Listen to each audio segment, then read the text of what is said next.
فيا اما اسباب نفسيه يا اما اسباب عضويه. لازم الصغير برضو بياخد قسط كبير جدا الالعاب اللي هو بيلعبها، او حتى لو بيلعب رياضه بيعانوا من فرط النشاط واضطرابات نقص الانتباه.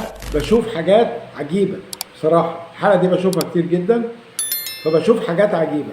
طفل مثلا اخواته بيعايروه، اخواته بيتنمروا عليه. انتوا عارفين طبعا الكلمه الشهيره اللي هي ايه، معروفه، يا ابو شخه والحاجات دي كلها، دي في غايه الاهميه وبتجيب نتيجه عكسيه بالنسبه للطفل، وكل ده بيكون ضغوط وكبت داخلي عليه. ده ممكن كمان اخواته يعني مثلا يقولوا لاصحابهم، يعني ممكن ينتشر في وسط الايه، مجموعه الاصدقاء بتاعه او المحيط بتاعه ان هو بيتبول على نفسه، فهيكون بينه وبين اصحابه برضو التنمر والحاجات دي كلها، يعني بتبقى حاجه صعبه جدا بالنسبه للطفل.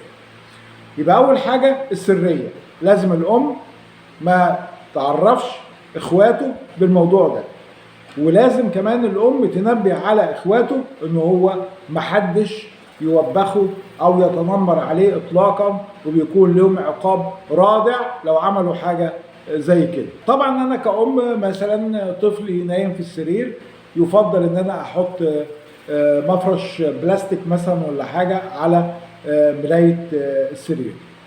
مش عايز الحفاظه يا جماعه، الحفاظه دي بتخلي الطفل يستسهل التبول اللا ارادي، عارف ان في حفاظه فبيتبول. لا، في بعض الامهات بتكسل تقوم هيتبول وهغسل له الملابس الداخليه واللي فوقيها والحاجات دي كلها، فاحط له حفاظه وايه واخلص. لا، الحفاظه دي هتخلي الطفل يستسهل جدا موضوع التبول اللا ارادي وخاصه في الليل. انا كأسره عندي طفل يعاني من التبول اللا ارادي، دعيت الى فرح مثلا في بلد تانية او مناسبه او الحاجات دي كلها، والفرح ده هيكون فيه ناس من العيله، مضطر ان انا ابات عندهم مثلا ولا حاجه، اقعد يوم او اتنين او كده. طبعا لو ابني اللي هو عنده تبول لا ارادي نام مع ابن خالته او ابن عمته ايا كان القرابه اللي هي فيها الفرح وحصل تبول، تاني يوم على طول شفاره هتلاقي ايه اللي نام معاه ده جاب الاسره كلها وجاب السكان بتوع المدينه كلهم والشارع والحاجات دي كلها وعرفهم. فعندي خيارين في الحاله دي، يا اما ابني ينام معايا كأم عشان انا ساتر وغطى عليه، يا اما ما اروحش بيه وخلاص بمنتهى البساطه يعني، يا اما ما اروحش بيه. انما انا اعرضه للنقطه والضغط النفسي ده لا، يبقى انا بزود عنده الايه الحاله. انا برضو اجي كأم دوري برضو مهم جدا. الام يا جماعه اللي بتربي، مش الام اللي بتولد، مش اللي بتنجب، الام اللي بتربي. فباجي انا كأم بعمل ايه؟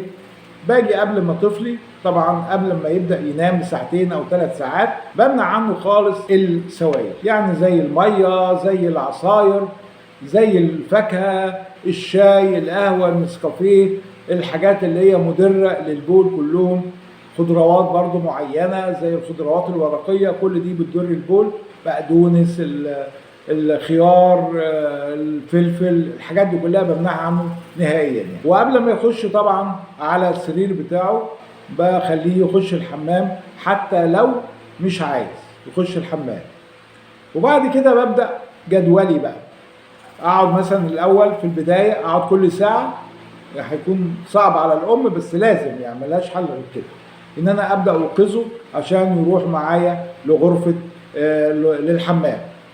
يبقى بصحيه عشان يروح الحمام عشان يتناول يخش الايه، يخش الحمام يتبول. صحيته كأم بعد كده 5 ل 7 مرات كده تقريبا فتره الايه الليل بيخش الحمام.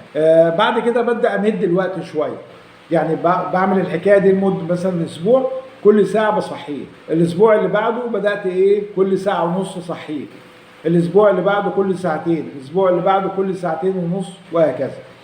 او ممكن استقر على وقت معين كل ساعتين، لو لقيت مفيش تقدم يبقى بصبر على الايه، على الساعتين. ممكن كمان الام بتطلب من ابنها ان هو اما يبقى عايز يخش الحمام عشان يقوي عضلات المثانه بتاعته، يقول لها يا ماما مثلا عايز اخش الحمام، تقول له امسك نفسك شويه، امسك نفسك شويه عشان بس يحاول ان هو ايه يقوي عضلات المثانه بتاعته.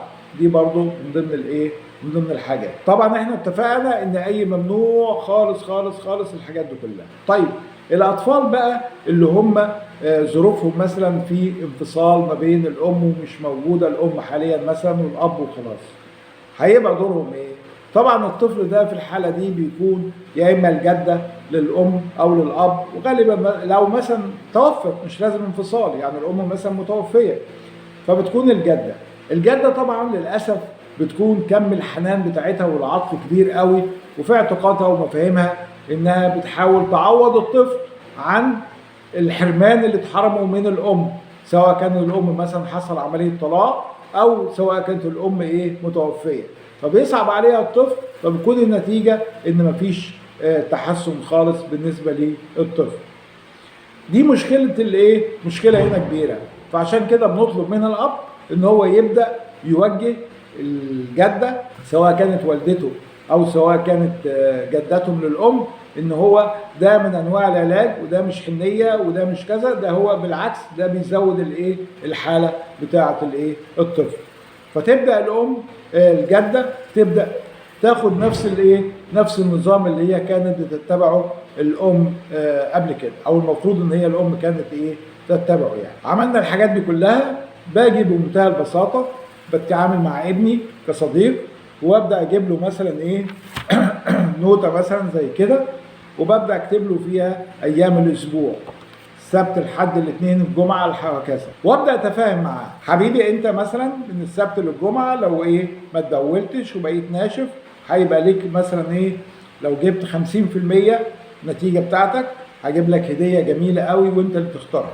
بس نحاول تكون الهدايا دي مش ماديات عشان ما تطلعش طفل مادي شويه. جاب مثلا 20% بس، يعني يومين بس اللي ايه اللي ما تدولهمش، والخمس ايام مثلا ولا حاجه اتدولهم، هل حقصوا عليه؟ لا ابدا، بديله برضه ايه طاقه ايجابيه، بقول له انت تعتبر كويس بس في احسن من كده، بس ان شاء الله الاسبوع الجاي هتبقى احسن، الاسبوع اللي بعده هتبقى احسن، وهكذا، وابدا اديله طاقه ايجابيه لحد ما يبدا يحقق نسبه كويسه في عمليه المكافاه دي، بنزل بيه يختار الهديه اللي هو عايزها بنفسه. في اطفال طبعا حكايه الموبايل والالعاب والبابجي وغيره وغيره والحاجات دي كلها بيبقى فيها عمليه عنف كتير، فما خليش الطفل بقى يعني عايش حياته، لان الحاجات دي كلها بتسيب عنده كوابيس وهو نايم، فالعنف ده كله بيولد عنده ايه نوع من انواع التبول اللا ارادي. فخلي دايما ايه قبل ما ينام كده ولا حاجه تكون حاجه خفيفه كده، يسمع قرآن، يسمع مزيكا هاديه، قصه جميله اقولها له مثلا ولا حاجه، بحيث ان هو يعني اخرجه من الجو خالص بتاع الضغوط دي. واخر حاجه بقى طبعا عندنا اللي هي بعض انواع الايه بعض انواع الادويه، في حاجات بتتاخد عن طريق البخاخات في الانف، يعني دي بتزود شويه الهرمون اللي هو بيساعد على تقليل كميه التبول. في منه بخاخ وفي منه اقراص، اللي عايز اسمهم ممكن اكتبها له في التعليق لو حب يعني. وفي برضو بعض الوصفات اللي هي طبيعية، يعني جربت في بعض الحالات، ومع النظام ده كله بتجيب برضو ايه نتيجة لا بأس بيها، اللي هي الشبة. بجيب الشبة وبسيحها في حمام مية دافية، خلي بالك الشبة بتمسك بسرعة، وببدأ ادهن له تحت الايه السرة بتاعته، من الحاجات برضو اللي هي ايه بتعمل امتصاص للمية اللي موجودة في المثانة. الخلاصة ان احنا نهتم جدا بالمرض ده ونركز فيه كويس جدا، عشان مرض مش سهل ومش صعب، ومحتاج وعي الام ووعي الاب. اتمنى ان موضوع التبول اللا ارادي يكون ادينا حقه او استوفيناه، واشوفكم في فيديو تاني، والسلام عليكم ورحمة الله تعالى وبركاته.